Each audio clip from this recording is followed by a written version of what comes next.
धन्यवाद रागिनी जी। हमारी सहयोगी रागिनी नायक जी ने अभी विस्तार से कल के घटनाक्रम के बारे में बताया। बाबा सिद्दीकी की हत्या बहुत ही दुखद है।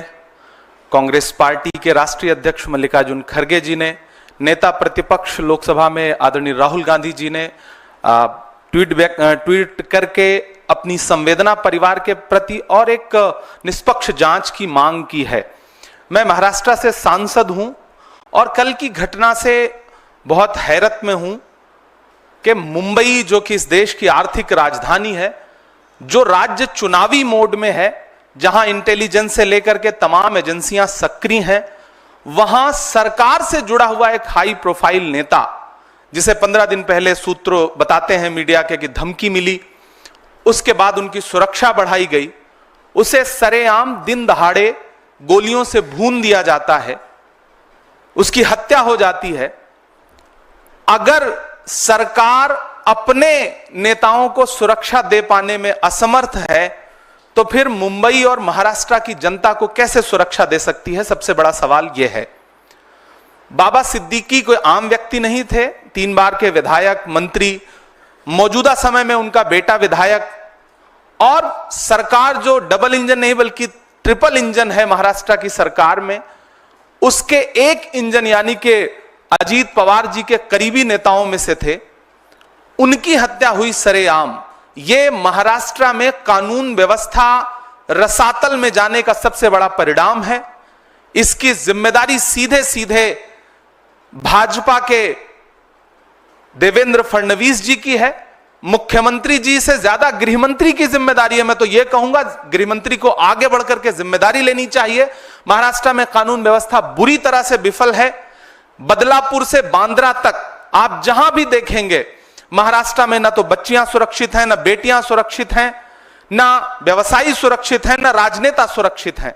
महाराष्ट्र पूरी तरह से कानून व्यवस्था के नाम पर कोलैप्स हो चुका है, जिसका जिक्र राहुल गांधी जी ने भी किया है, मल्लिकार्जुन खड़गे जी ने भी किया है। हम कांग्रेस पार्टी की तरफ से एक निष्पक्ष जांच की मांग करते हैं, पारदर्शी जांच की मांग करते हैं, ताकि अलग अलग कहानियों के बजाय जो सच्ची बात है वो निकल करके सामने आ सके और जो इसके दोषी हैं उन्हें सजा मिल सके। बहुत दुखद घटना है। मुंबई और महाराष्ट्र के लोग डरे हुए हैं इस घटना से। लगातार लोग जो फीडबैक दे रहे हैं, जो उनकी सूचनाएं आ रही हैं, फोन कर रहे हैं कि इस घटना ने उन्हें चौंका दिया है।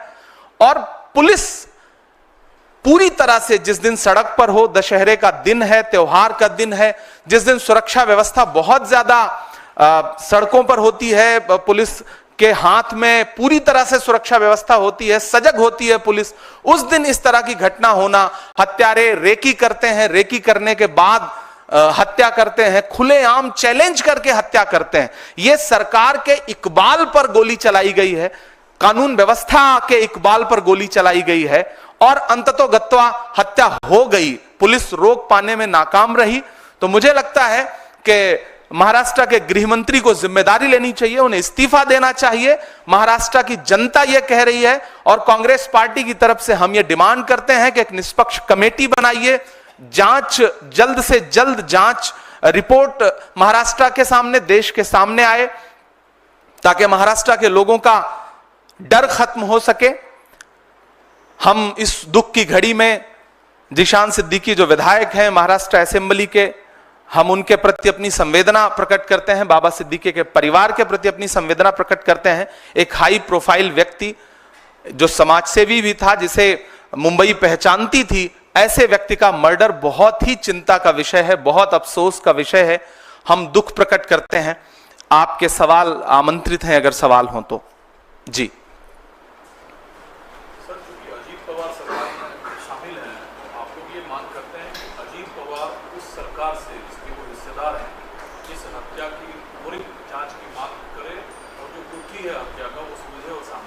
नहीं, सिर्फ अजीत पवार जी को तो मांग करनी ही चाहिए, वो उनकी पार्टी के एक इंपॉर्टेंट नेता थे, लेकिन देश का हर विपक्षी दल मांग कर रहा है कि डबल इंजन, ट्रिपल इंजन की सरकार कर क्या रही है। सबसे पहला तो हम अजीत पवार जी पे से प्रश्न न पूछ के हम देवेंद्र फडणवीस जी से सवाल पूछे ना, हम शिंदे जी से सवाल पूछे ना कि उनकी पुलिस क्या कर रही है, उनका प्रशासन क्या कर रहा है।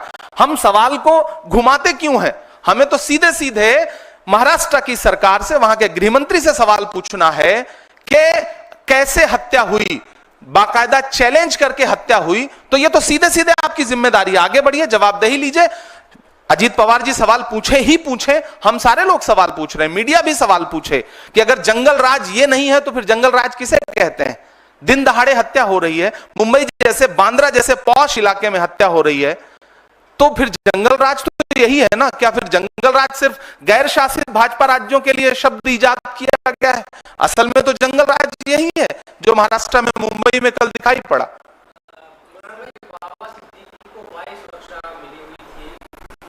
कई और भी ऐसे लोग हैं, दावा किया जा रहा है सोशल मीडिया पे कि गैंग है, वो धमकी दे रहा है कि भाई हमने हत्या की है, ये सारी चीजें हैं। उन लोगों की सुरक्षा को लेकर भी आप कुछ कहेंगे कि भाई सुरक्षा के बावजूद भी बाबा सिद्दीकी को मार दिया गया इस तरह से खुलेआम, और भी लोगों को धमकी इस तरह से दी जा रही है? नहीं, सबसे पहले तो मुंबई के आम जनता, मुंबई कर जो है, उनकी सुरक्षा की चिंता है इस घटना के बाद, कि जब इतना हाई प्रोफाइल नेता चैलेंज करके मार दिया जाता है तो आम आदमी का वहां पे क्या हश्र होगा, आम मुंबई कर क्या सोच रहा होगा, उसकी सुरक्षा कैसे करेगी महाराष्ट्र की सरकार? पुणे गैंगरेप हो, बदलापुर की घटना हो, या फिर थाने के अंदर घुस करके गोलीबारी करना हो, या फिर लाइव फेसबुक पर गोली मारना हो, महाराष्ट्र में ये घटनाएं हुई है पिछले कुछ महीने में। तो आम जो जनता है, मुंबई कर है, जो महाराष्ट्र के आम लोग हैं, उनकी सुरक्षा सबसे बड़ा चिंता का विषय है। दूसरी महत्वपूर्ण बात यह कि सोशल मीडिया पे कौन क्या जिम्मेदारी ले रहा है? मुझे तो लगता है कि गृहमंत्री को जिम्मेदारी लेनी चाहिए। उन्हें आगे आकर के इस हत्या पर खुद अपने कदम पीछे ला करके कहना चाहिए कि जवाबदेही मेरी बनती है, मैं इस्तीफे की पेशकश करता हूं, क्योंकि मैं महाराष्ट्र के लोगों को सुरक्षा देने में असफल रहा हूं। सच्चाई तो यह है। बाकी उसकी भी पुष्टि करना, जो सोशल मीडिया पे पोस्ट तैर रही है, उसकी पुष्टि करने का काम भी तो महाराष्ट्र प्रशासन का ही है, मुंबई प्रशासन का है। प्रशासन क्या कर रहा है, सबसे बड़ा सवाल यह है।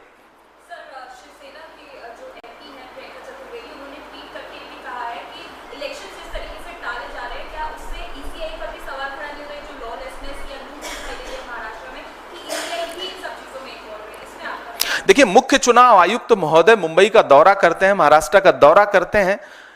मुख्य चुनाव आयुक्त टीम के साथ अगर किसी राज्य में जा रहे हैं तो इसका मतलब इलेक्शन मोड में है राज्य, सारी एजेंसियां सक्रिय हैं, सारी एजेंसियां इलेक्शन मोड में हैं। ऐसे में जब सारी एजेंसियां सक्रिय हैं, उसके बाद इतनी बड़ी घटना हो रही है, तो यह तो बहुत बड़ा सवालिया निशान है, न सिर्फ राज्य के प्रशासन पर बल्कि केंद्र के प्रशासन पर भी बहुत बड़ा सवालिया निशान है। तो मुझे लगता है कि प्रियंका जी ने जिस संदर्भ में यह बात कही है, महाराष्ट्र के, झारखंड के इलेक्शन जिस तरह टाले गए, तो मुझे तो सरकार से, महाराष्ट्र की सरकार से पूछना है, भाजपा सरकार से पूछना है कि क्या आप इस तरह से चुनाव का आगाज कर रहे हैं, खूनी आगाज कर रहे हैं महाराष्ट्र में, जो कल्चर नहीं है, जहां राजनीति में बड़ी शुचिता और बड़ी सादगी है, वहां आप इस तरह से एक चुनावी आगाज कर रहे हैं?